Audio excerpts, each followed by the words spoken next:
Central Asia at 30. Why? It's based on the paper we wrote together with the senior fellow, Marek Dabrowski. He is based in Poland. He's an economist and somebody who went through the transition process and observed many countries.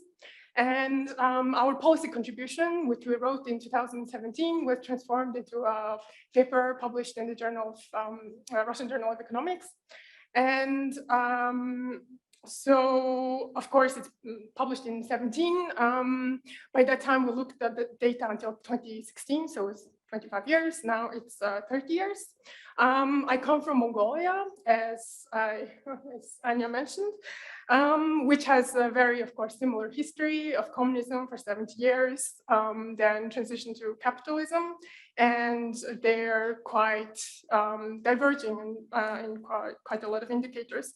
So in a sense, I lived through it, so it seems quite relatable to me. Of course, this is my first time in the region, and I will provide, really zoom you out from regions or even countries to give a macro perspective in terms of international economics, macroeconomics, what's going on in the global economics. So considering the task at hand, looking at 30 years of data for 5 countries, you would excuse me if I fail in some aspects. So this is the structure of my presentation. As you can see, then we could dive straight in. So, of course, 2021 marks 30 years anniversary independence from USSR. The initial phase of independence was, skyrocketing inflation, partial deindustrialization, collapse of the Soviet-style welfare systems. All countries are landlocked. I don't have to obviously tell you. The region, the more I look at it, even though it went through a very similar history, they stand at very different levels of socioeconomic development when you zoom in. Kazakhstan and Kyrgyzstan are upper middle incomes, the rest are lower middle incomes. And of course, Kazakhstan and Kyrgyzstan best performing in terms of economic reforms. Turkmenistan and Uzbekistan have not yet even completed to transition to market economies, and Tajikistan is an intermediate case. I think it's very kind of prescient that the title was called Transition or Transformation. Then we'll look into the kind of socioeconomic development examined in light of history, geography, and geopolitics, and as well as the role of external actors, including, of course, the European Union. There are a lot of data gaps, of course, and whenever there is a data gap, I use international comparable resources because that is what the researchers have access to, and that's what the rest of the world is looking at when they examine the region. There is some kind of improvement, at least in the last 2-3 years, in terms of Uzbekistan, and even some data available for Turkmenistan.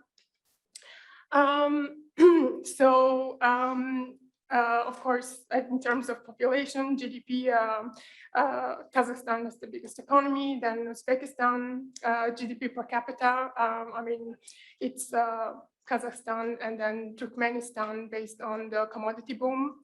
And in the Kyrgyz Republic, for example, if you look at the GDP growth rate for 2020, it's 10%, whereas 5-year GDP growth rate is 3.5, which kind of shows that the variance in the growth rate is very big.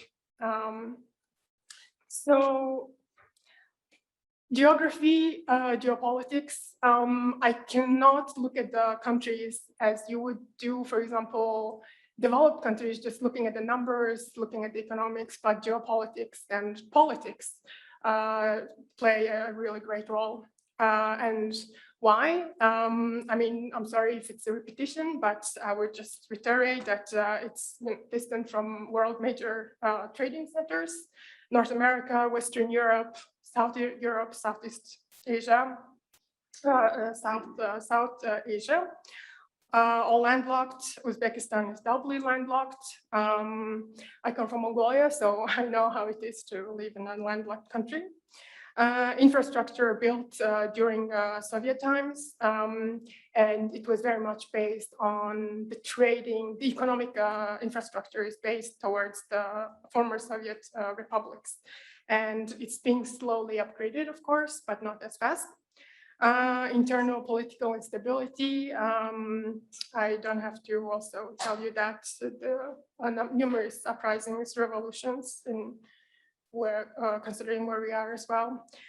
External political instability, and this is very much limiting the economic opportunities such as trade, transit, investment, and even tourism. That could be potentially sectors, such as the civil war in Afghanistan and recent crisis, separatist movements in Xinjiang, India-Pakistan conflicts in Kashmir, conflict in South Caucasus yesterday, Jörg mentioned the Nagorno-Karabakh conflict, and long-standing sanctions and isolation of Iran. Of course, they're not ethnically homogeneous and also religiously, as we also heard from a presentation yesterday, that it's very hard to reconcile these two. And of course, it has very negative effects on the economic development. Borders with superpowers, of course, China, Russia, and Iran. Everybody wants to exert dominance. Kyrgyzstan, Tajikistan, and Uzbekistan hosted military bases. And of course, with the withdrawal of US from the region, there's going to be less strategic priority in the region, which means less economic opportunities and priorities. Of course, the competition between China and Russia, the gradual decrease of Russia and gradual increase of China, and conflict in Crimea and Ukraine has, of course, effect on Kazakhstan. So the export composition of the countries are, of course, I mean, all countries are relatively open to trade. They're commodity-based economies, and oil and natural gas. There is gold for Kyrgyzstan, also Tajikistan, and to some extent Uzbekistan, cotton, and so kind of commodity in some commodity-based growth. And so, okay, to not be scared by the graph, I think this is looking at the snapshot. So 2001, 2008, 2015, and 20. 2001, why I choose these dates is 2001 is a gradual kind of, the pain of transition fades away and the growth restarts investment. 2008, it's kind of also a period just before boom. 2015, the kind of the commodity super cycle has passed and the economy is cooling down, and 2020 is just because the recent data is 2020.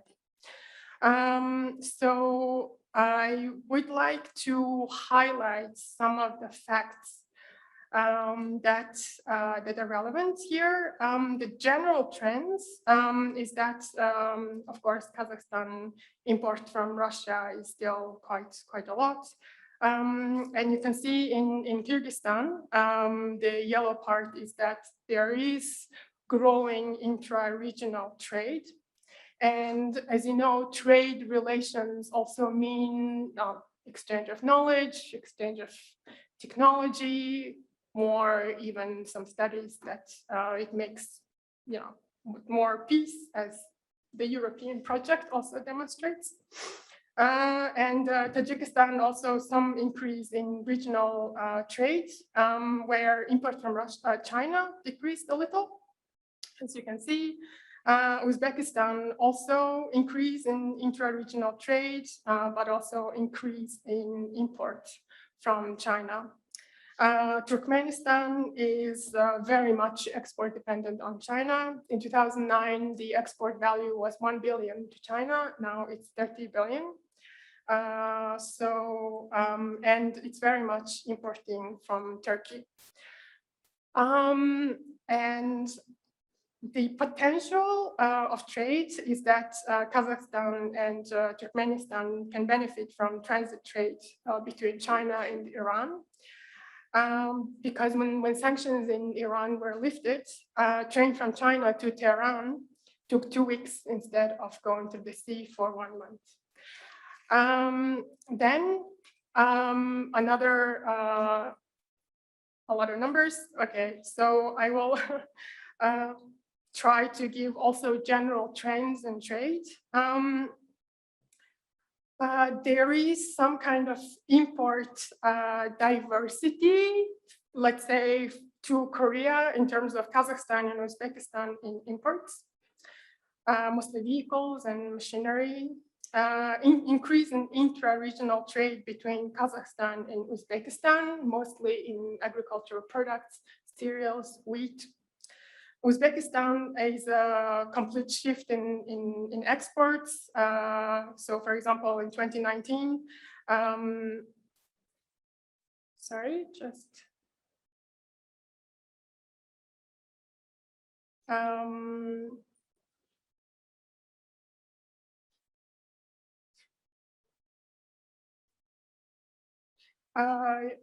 so, I mean, there is, of course, the shift from Turkmenistan to China. Huge numbers dominated. In terms of Tajikistan, some increase in intra-regional trade, and export of gold increased quite a lot. In 2019, it's exporting mostly to Switzerland, and Kyrgyzstan to UK from 2018, which was Switzerland before and then changed to UK. So what are the positive and the negatives when we look at kind of the general trend is that there is some kind of very nascent diversification of trading partners towards East Asian countries. And increase in inter-regional trade, especially between Kazakhstan, Uzbekistan, and Tajikistan and Kyrgyzstan. Of course, the negatives is that it's still very much the commodity dependent. And then abrupt, you would see that there are very abrupt changes in export composition. So from 1 year to the next, there will be 10-fold or 20-fold increase in exports. And I think it's also due to the fact that they, for example, if you're exporting gold, you wait until the gold prices are up and then you sell it. So you have some kind of a reserve to exploit. And some kind of, we don't know yet, which is slow, steady shift from Russia to China. And in terms of trade and economic integration, yesterday we heard quite a nice presentation on international norms. This is a bit related to that. Of course, Kazakhstan, Kyrgyzstan, and Tajikistan are WTO members. Kazakhstan since 2015, Kyrgyzstan since 1998, and Tajikistan since 2013. Of course, the Kazakhstan and Kyrgyzstan are Eurasian, part of the Eurasian Economic Union. EU, European Union, has most favored nations with Kazakhstan, whereas Tajikistan and Uzbekistan have the generalized system of preferences, so a bit low, and then the GPS plus with Kyrgyzstan. Interesting aspect here to note in terms of geopolitics is that Kazakhstan and Kyrgyzstan did not follow Russia and sanctions against Ukraine. And of course, this weakens and negatively affected by the US and EU sanctions on Russia. So it's quite still very much limited in terms of access to international markets. This, of course, leads me to role of China in the New Silk Road. And I think I would be very brief here because I'm giving very much a macro perspective, and you will find a very good note by the OSCE, book by the OSCE about Russia and Central Asia and the New Silk Road. And of course, increase in total trade, as you can see, increased quite a lot. There is a recent World Bank study that commissions what's the effect on the increase in exports due to the new Silk Road. And as you can see, after East Asia, Pacific, and South Asia, Central Asia is the third region which will derive the most benefit. Interestingly, it's in agriculture and non-commodity manufacturing sectors, such as wearing apparel, leather goods, processed foods, wood products. These are kind of low-skill manufacturing sectors. But also machinery equipment, transport equipment, which is low and high skill manufacturing sectors. So you can see that there could be some opportunities in agriculture and manufacturing. This is kind of a snapshot of the main infrastructure investment projects foreseen, and the existing ones, of course, the oil pipeline to Kazakhstan, the gas pipeline to Turkmenistan, another gas pipeline, railways, and at the moment it's renewing all the kind of Soviet legacy infrastructure. And when the oil pipeline was established in 2006, oil imports from Kazakhstan went 10 times between 2005 and 2008. And I'm sure Paula will talk about it a lot more on this. But despite the fact that, so we know that the train is coming, that there will be capital flowing in. But the question is, what will happen in 10 years, in this critical 10 years of infrastructure development, of this enormous capital flow? And can this FDI flow, will this be in a transparent manner and benefiting the population, people? Which leads me to the next one, is the external support and reform progress. So you can see that during the transition period, so 1992 until around early 2000s, a lot of ODA flowed into Kyrgyzstan and Tajikistan. And in terms of EU support, and this was the same in Mongolia as well, that the EU implemented the TASIS program in the 90s that was directed at former Soviet Union and transition countries. But after 2004, with the 2004 enlargement, Eastern enlargement, European it became the European neighborhood policy, and the Central Asia region was moved into a basket of developing countries, which kind of decreased the strategic importance. And at the moment, of course, there is internal course, there are internal politics going on in the European Union, such as erosion of governance in Poland and Hungary. And the IMF, World Bank, and ADB lends on concessionary terms, and mostly for projects for eradicating poverty and infrastructure development. And one of the reasons is, of course, looking ahead. Of course, I might be wrong, but EU support in economic and political transformation of Central Asia would be quite limited, just because it cannot offer free trade agreements to Kazakhstan and Kyrgyzstan because they are part of the Eurasian Economic Union, as the EU offered to Georgia, Moldova, and Ukraine. And it can't offer to Uzbekistan and Turkmenistan for the lack of basic market reforms and because they are not WTO members. In terms of the foreign direct investment, and I'm sure Cal knows far more than this, and Kazakhstan is receiving most of it. And of course, it's you can see the year-to-year variation in FDI. This is very unpredictable. And of course, it's going to oil investments. And and for example, in Uzbekistan, it's far more diverse than oil investment. And you can see in Turkmenistan, there is a bit of an uptake of FDI, but it's quite hard to find numbers. Then ADB publishes statistics in terms of total official flows for only infrastructure-related projects. And you can see in 2016, around 1.5 billion went, OOF is other overseas kind of assistance, which is, I guess, more of non-socioeconomic related investments. And it went really immense numbers to Kazakhstan. And also in 2019, after a bit of a hiatus in between.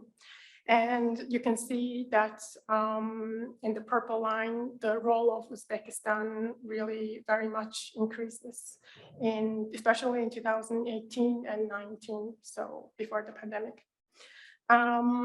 There is no, at least valuable or credible resource for bilateral investment flows for China. And of course, it's extremely hard to track transparency of flows. But for example, when looking at the bilateral investment flows from the trade investment data, for example, you see a list of countries investing in Kazakhstan in 2017, 3.5 billion comes from Bermuda, whereas in 2018, it's 2 million. So I think it's one thing not to know, not to have the information and not to know, but I think it's another thing to have the information and know that, and not know where, why, where, and how it's coming from. So of course, transparency is badly needed. Lack of transparency in China and lack of transparency on the recipient and sending countries is going to be a huge challenge in the next 10 years for economics, at least. Then, of course, I will not go deep into transparency indicators. I think the previous presentation covered it a lot. And the reform process in Uzbekistan started in 2017. We'll have to see how it goes. I think it's still very early. In terms of kind of index of economic freedom, again, a little progress, but a lot more to go. And given that it's been 30 years, it's, I mean, it's a slow process, but I think it's in generally good direction. Then we look at the macroeconomic and social performance in the last 10 years. As you can see, the year-on-year GDP growth rate is very much the painful transition period, but an uptick just because the market was liberalized and the economy was open.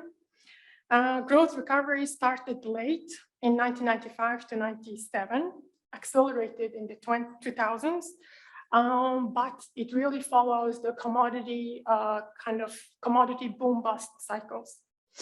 And you can see this is a 3-year moving average of year-on-year growth rate because the annual averages are just so much variance that you cannot see general trends as you could see here in a bit of a smoothed line. In terms of the GDP per capita growth, of course, during the transition period, you can see it's falling. But Kazakhstan is on par with Turkey and Russia, and Turkmenistan taking off based on the hydrocarbon boom.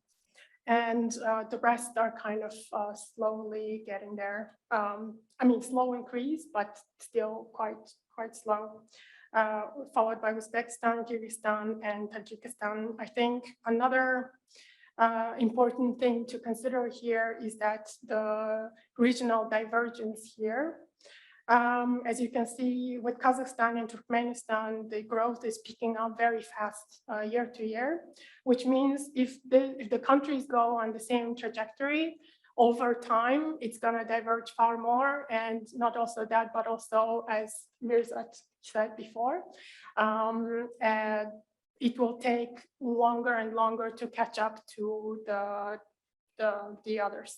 So the divergence will be bigger. Inflation, end of period inflation rate, we see that, of course, until 2000, mid-2000s, inflation has been coming down. I did not include the graph from the 90s because, of course, it's there's a huge inflation and you need to create a logarithmic scale, which I didn't, and because I wanted to portray in the last 20 years here the inflation, and you could see that it's still quite high.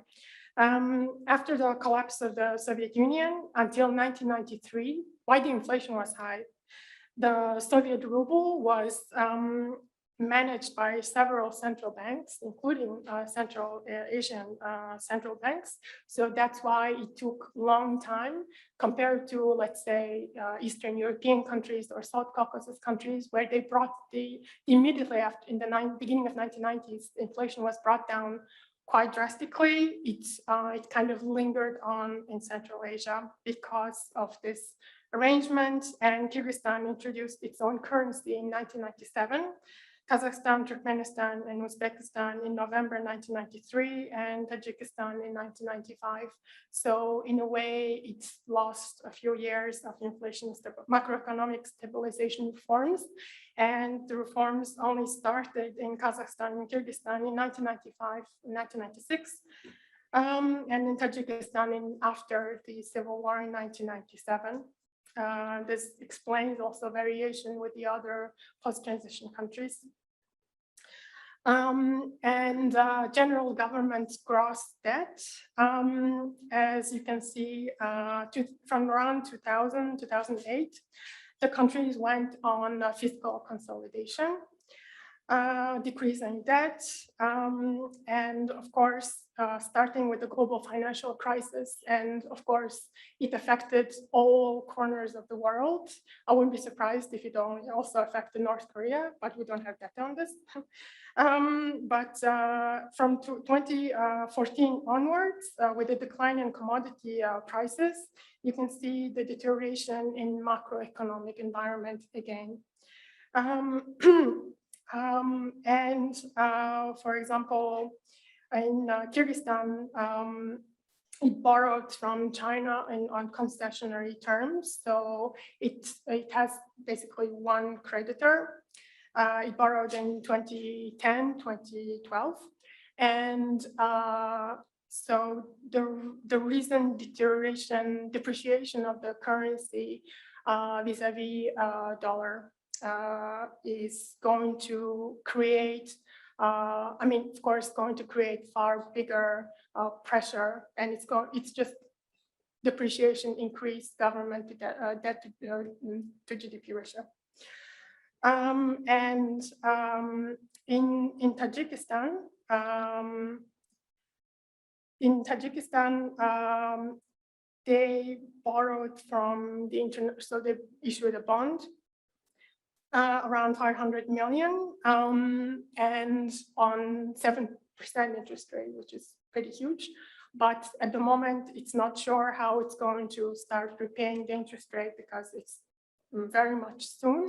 And it invested in the hydro power plant and it's not, there's no profits yet. So it's very hard to know. And it's a very different perspective when you borrow from international capital markets versus from one country.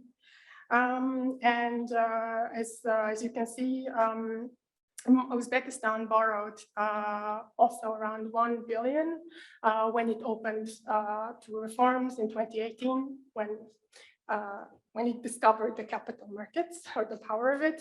It issued bonds of 5 years and 10 years, but it's in low debt distress compared to Tajikistan, it seems. But also, I think Quat mentioned here that Kazakhstan and Turkmenistan have sovereign wealth funds, around 63 billion.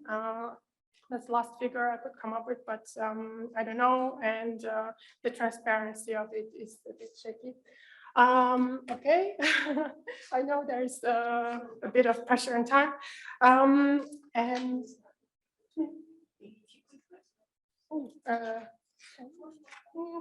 okay, I can go faster. Okay. Okay, so you can see that the credit to the private sector and kind of business creation has deteriorated in Kazakhstan, but you see quite good indicators in Kyrgyzstan and Uzbekistan. Good signs. So by value added by sector and total employment, also this, of course, all countries, you see the expansion of mining and decrease in the value added by the agricultural sector. And the, you know, but in Tajikistan, for example, agriculture value added is still quite high. The thing is that the mining sector's capacity to create employment is quite low because it's a capital intensive sector, not a labor intensive sector, which means quite a lot. For example, in Tajikistan, the share of value added in agriculture is around 20%, but twice as more people work in this, which means they are stuck in a low productivity sector. You can see in Kyrgyzstan, unfortunately, it's not possible to see in industry, whether it's manufacturing or mining industry employment, but you can see it's really nearly doubled in the last 20 years. And it would be great to have more numbers on this, but in terms of the poverty headcount, all countries managed to very much decrease poverty rate from on $1.9 per day. But in terms of 3.20 actually in the World Bank estimations a day is still quite high. And you can see, for example, in China, in 1993, for example, Kyrgyzstan and China had a far bigger poverty rate. And it still was the case, but Kyrgyzstan did better. But something happened, you know, China started growing in 2000s. And then there was another opportunity to catch up between 2007 and 2013. And after that, it really loses the race, is because China went on extreme fiscal expansion after the global financial crisis. And this was, to many experts now, is the reason well, basically they saved the global economy because the kind of North American and Western European systems were very much under distress. I know it's, I'm ending. So, of course, remittances play a great role in the economies of Kyrgyzstan, Tajikistan, and increasingly in Uzbekistan. And I was very surprised, for example, that I expected for example, the currency of Kyrgyzstan to follow the commodity boom bust cycles, but it actually does not follow the price of gold, but it follows the price of oil because so much remittances is being sent to Kyrgyzstan that the Russian economy and the oil prices determine its exchange rate. Of course, I saw a study that the Corona crisis is with the complete shutdown of the economy is going to create a huge shock in terms of remittances. And mostly also young and the kind of lower educated seem to be migrating. Gini for inequality. Khaled mentioned that there is huge wealth inequality, but this Gini inequality is for income. So at least for income inequality, Central Asian states are not there as the countries in the developed world or in developing worlds where you see huge disparities, except for Tajikistan, where there is a bit of a rise. So then I go to a bit more positive side of things. Of course, this I don't have to say because the previous presentation, of course, alluded to a lot about kind of gender aspects and stuff. So, of course, all countries have high secondary enrollment. It's a legacy of the Soviet Union. Kazakhstan, Kyrgyzstan, very high tertiary enrollment. More women enrolled in universities. This is also a phenomenon that you find in Mongolia. Also for secondary enrollment, there are far more boys there are far more girls than boys. But the quantity is there, but the quality is lacking behind. And for example, yes, women do get more educated, but then as you enter the labor market, there are many penalties, penalty having a child, big promotion, glass ceiling, etc. So given the fertility rate in the Central Asian countries, and it's quite high, the next challenges would be to reform the labor market so that you find, so that the educated people can find the opportunities and also retain the talent that is migrating elsewhere, even though probably some say it's convenient, that's kind of the young and energetic goal. But, we don't know. So, and the last graph here is, of course, I might be mistaken, but this is Kyrgyzstan's continued investment in education. It's going quite up. Tajikistan is higher and higher. Of course, we can only partly judge the quality of education looking at the numbers. You need far more qualitative and quantitative studies. Interviews, job placements, surveys. There also could be some underemployment as well as unemployment. And I would possibly echo very much what Kaut said, that investment in public goods is very crucial. So I conclude now with the policy lessons and the way ahead.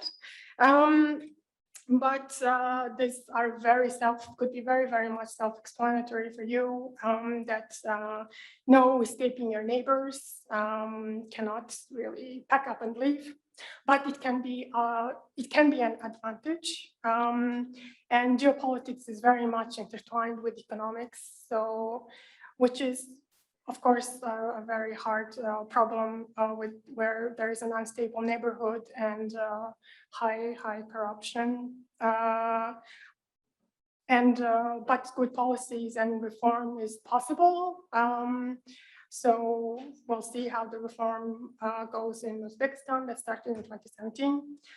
Natural resource is a blessing and a curse because of its effect on the macroeconomy and effect on the exchange rate and the domestic manufacturing competitiveness rate. And I would here conclude that instead of kind of real kind of hard transition into very much liberalization, abolition of tariffs, and this kind of, as Kaur mentioned, neoclassical policies. What is important is that continued investment is needed in education and health.